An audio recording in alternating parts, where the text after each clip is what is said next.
আজ আমরা শুরু করছি অ্যাবাকাসের ফিঙ্গার অ্যাবাকাসের চতুর্থ পর্ব।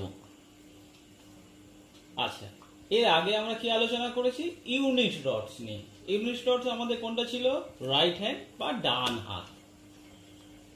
আর আজকে আলোচনা করব টেন্স রড। টেন্স রড কোনটা? Left hand. তোমাদের লেফট হ্যান্ড কোনটা?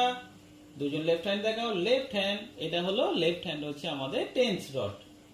দেখো রাইট হ্যান্ডেও কি ছিল? এই দেখো, এই চারটে বিট ছিল, এগুলো ছিল লোয়ার বিট, যাদের মান ছিল ইউনিট বা এক করে, ঠিক আছে? আর এটা ছিল আপার বিটস।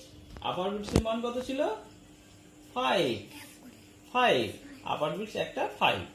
এখানেও দেখো টেন্স রডেও তাই, এই চারটে হচ্ছে লোয়ার বিট, যার মান প্রতিটা 10 করে। এটাও 10, এটাও 10, এটাও 10, এটাও 10। আর এটা হচ্ছে আপার বিটস, এর একার মান হলো 50 বা 50।